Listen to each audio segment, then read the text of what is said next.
Mindful Coach podcast. Hello and welcome to this edition of the Mindful Coach podcast. I'm your host, Brett Hill, and I want to invite you to just take a breath and connect to what's true for you right now. Just take a moment, take a breath, and take a moment to just check in with yourself. I call this just like a quick check-in. What's true for you now? Maybe you're anxious, maybe you're disturbed, maybe you're happy, maybe you're thrilled. Whatever it is, just notice. Yeah, that's what's true. I'm freaked out about politics. I'm happy about my career. I'm looking forward to going home. I'm stressed with tasks. Whatever is so, just naming it and noticing. Yeah, that's what it's like for me right now. Just noticing what that feels like in your body, in your heart, in your mind, and letting yourself just be present with the truth of that. This is what I call the truth of your experience. Knowing what's true for you now. Now, for myself, when I do that, I take a moment to take a breath. I have a set of practices around that where I find what I call center. I just think to myself, center. And when I do that, because I've practiced this enough, that it just kind of comes into focus for me as a somatic experience. By that, I mean it's in my body. I experience almost like, if you can imagine being on a balance beam, but really, and you think about a balance beam, if I move a little bit right or left, I'm going to fall off. But this is a different experience than that. It's like there's a sense of center, a refined balance, but it's very solidly balanced on this line of centering, this beam in the analogy I'm using. Taking a breath and feeling myself centered. And when I do that, I begin to calm down a little bit. My nervous system relaxes somewhat. I feel a little more expansive. And in that few moments, that centering breath exercise can help you be more peaceful, calm, and resilient in the moment. Now, the advice I give to people, and I give this to clients all the time, is to do this all the time. Just take a moment, centering. Take a breath, center. And it can help if you can walk through space, physical space, with a sense of this center, like being a center in your body. Like, where's your center of gravity? I had some martial arts training back in the day, and it really helped me understand the notion of a physical center and what it feels like to walk through a room with a sense of that. Now, there's an actual center of gravity in your body, but when I say centering, it doesn't have to be that physical center. It can just be like maybe you center in your heart, center in your stomach area, or sometimes called the hara, or the lower solar plexus area. Sometimes people can think about the center. I did a lot of meditations in the past where I thought about the center as the center of the head. So it's just like center of the head.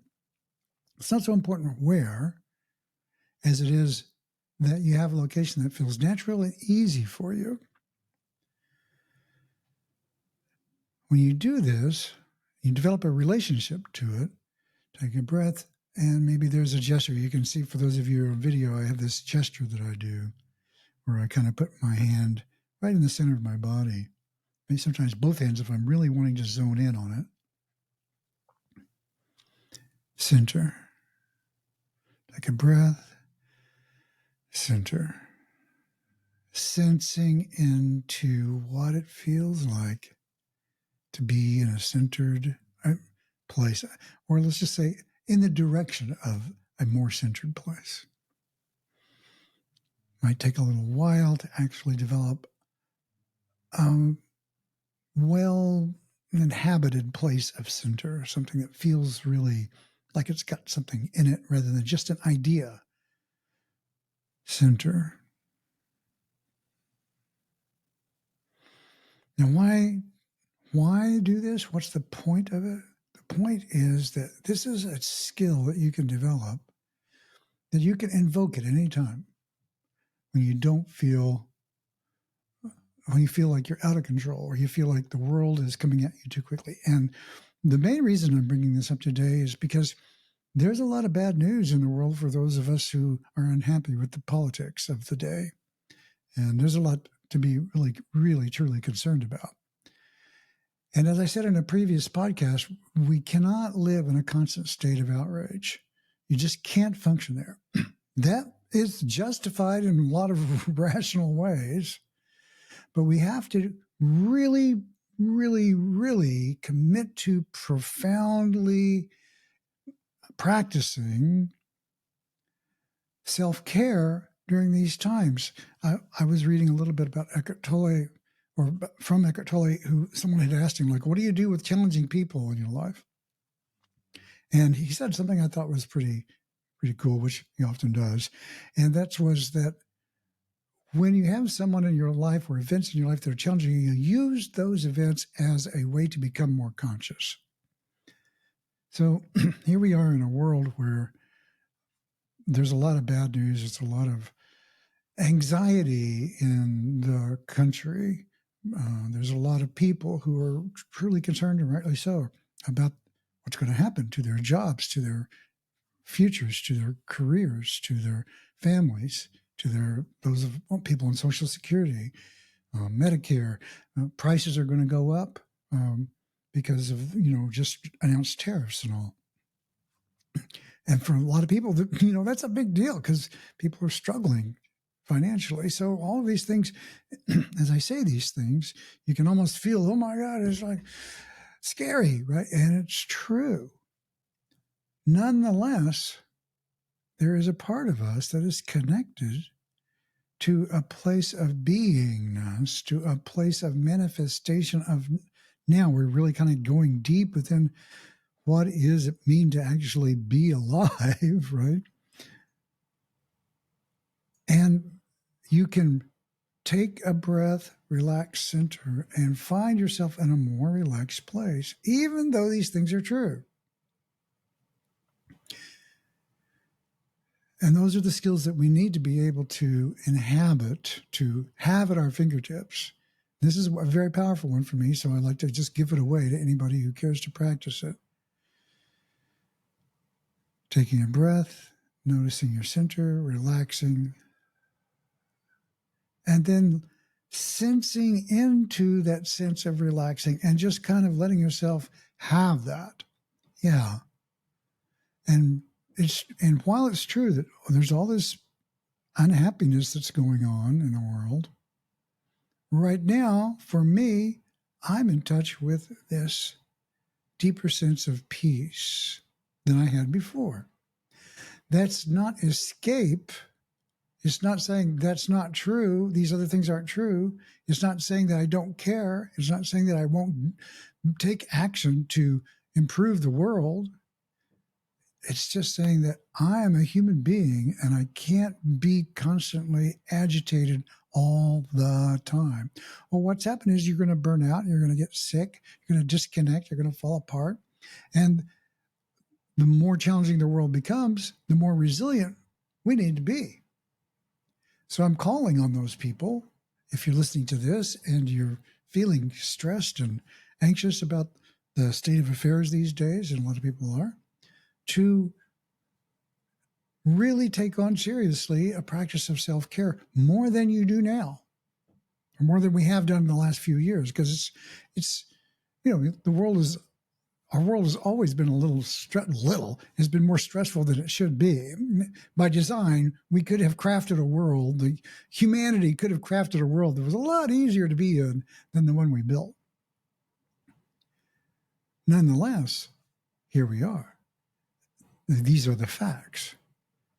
So acceptance of the truth of what is happening or accepting the truth that these things are happening can be really helpful, because it's like, do we wish that the world was a better place? Do we wish that our government was in tuned a lot more to the humanity and heartfelt capacity of our resources to be able to create a world where we all can thrive, that's supportive, where we have each other's backs, instead of advocating for a world where, we kind of have to be at each other's throats, like survival of the fittest and the winner takes all and the superhero who conquers the massive hordes, and only the rich and the successful deserve the benefits of those lives, of not being wage slaves for the rest of their lives. And if you are, then there's something wrong with you. That whole mythology is a burden that is optional to carry in terms of the emotional baggage. And we still have to, you have to wake up in the morning and make a living. And that's, the world that has been created. You didn't create that, and I didn't either. But here we are. And so when I say acceptance, I don't mean being okay with. I mean simply acknowledging the truth of the moment, that this is happening. These things are happening. We have an administration now that is scary, and that has an impact on the nervous system, and you can sense it in the world. It's like very, very tense, unnecessarily so. And so it's up to us to redouble our efforts. Take a breath, relax, center, because peace and beingness is not dependent upon external scenarios. I mean this in a very deep way, very profound way. Yes, of course, if someone is knocking on your door and going to arrest you, or you have distress because you can't make your house payments, or you're going to lose that, that's very real. But I refer you to like Nelson Mandela and others who've been in extreme scenarios and been able to find places where, even under captivity, he was trying his best to connect to a place where he said, my biggest concern was I would become like my captors. And he wanted to be in a place where he could be in a space of loving kindness regardless. And if you look at the teachings of the great masters and of the mysteries of the world, they all say the same thing, which is, at our core, we are a manifestation of an emerging presence, a presence that emerges. And that is an unconditional quality of peace, loving grace that we can connect to. And this is so because you feel it when you connect to those qualities in the natural world. You look at a mountain or a beautiful forest or a tree or a lovely little moment of a little bug climbing a leaf, little simple, silly things like that can be extremely profound. And when you connect to the beauty and the grace of those small moments, what you're really doing is you're connecting to the beauty and the grace within you. And that resonates with this larger presence of nature, because it is the same thing. And you are manifesting the same sort of, not same sort of, but you are a manifestation of that same thing. It gets complicated because there's the structure of what is Brett, what is the character of Brett, and what's the character of you and your life. What were your life experiences like that are unique to you? You grew up in a specific place, in a specific time, in a specific way, and you have a particular kind of nervous system that makes you unique. And that is truly what I call your instrument. I think about it sometimes as people are instruments in like a symphony, and you have you're your own instrument, and you manifest your voicing of that instrument in a specific way that's unique. But what I'm talking about is the nature of music itself that manifests through that instrument is not a singular expression. And when you connect to that within yourself, it's kind of like, what is that which emerges from me? And if you don't know what that is, it's in the direction of what happens when you take a breath, you relax, you center, you connect. In those same moments, you can connect to something beautiful and peaceful. In that direction is alignment with this essential nature. It's really important these days that we engage frequently and often in activities that give us the best chance we have to experience that now, because there's a lot of chances to not experience that now. I was really inspired, and really what inspired this particular episode is something I heard from RuPaul, who said very beautifully, you can look at the darkness, but don't stare at it. I thought, oh, wow, that's really quite nice, because it's like, yeah, we don't want to, obviously, and I'm not talking in any way about hiding from or escaping from or spiritual bypassing.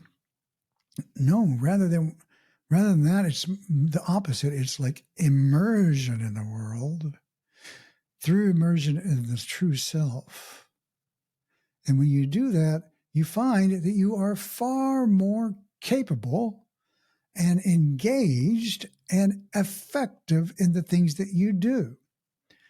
So there's a lot to do. There's a lot to help with. Another quote that is one of my mainstays these days is from Ram Dass, who said, the first day of the apocalypse, whether it's the first day of the apocalypse or the last day of the apocalypse, the task remains the same, to relieve suffering. And for those of us who are called to help other people in this way, that remains true. It's sort of like there's always suffering. There always has been, and there always will be. And so there's a tremendous amount of suffering on the planet all the time. It's just a matter of how do you organize around being a sensitive creature on the planet who has the desire to be healthy, happy, good, helpful, and in a world where you need to take care of yourself, and also there's an unlimited amount of suffering. Similarly, there's an unlimited amount of beauty. Those of you that have heard me speak before, you know I say this often. There's an unlimited amount of beauty in the world, and there's a limited amount of suffering in the world. So who do you choose to be? We don't want to be someone who's just like escaping into, a mountaintop bliss 24/7 as an escape from the unpleasantness of the world. And at the same time, we don't want to immerse ourselves into the unpleasantness of the world 24/7, because it will destroy you. Somewhere there's a middle ground where you can be and experience the peaks, and you can be of service to the needs. And in many ways, I feel like that is the actual challenge of a mature human. And that is to be of service to that which is needed and connected to the greater good at the same time. To not get swept up in retribution, vengeance, anger, any more than you can avoid, because it's hard not to, because it seems like a rational response to what is happening, because we want to stop unnecessary suffering, and there's a lot of just really cruel unnecessary suffering happening, and it will happen, and it matters. So I'm inviting you, as well as myself, invoking the wish and the charge to commit to taking care of yourself, so that we can be effective actors in the world to help relieve the suffering and do good. And so that's really it for this session today. It's a little bit short, but it's an invitation to reconnect, to continuously practice connecting. This has been about the centering breath practice. There are many others. But find something that you connect to that is simple and easy and direct, that feels good, that takes you to your source. Really inhabit that. Let it somatically inform your system. Let it inform your limbs, as a teacher once said to me. Notice what it's like to really be more connected to that and lean into that and kind of let it be true in your bones. Really let yourself have that goodness. Because we need people who are actors in the world these days who are truly connected to that, who have the capacity to sustain their engagement. That's really what's called for. So please take care of yourself. Reach out to me at the Mindful Coach. I have a series of meditations that you might be interested in. If you'll connect with me, I'll give them to you for absolutely free. And then, I'm trying to develop some of the content as well. So thank you and blessings to you. Bye. The Mindful Coach Podcast is a service of the Mindful Coach Association.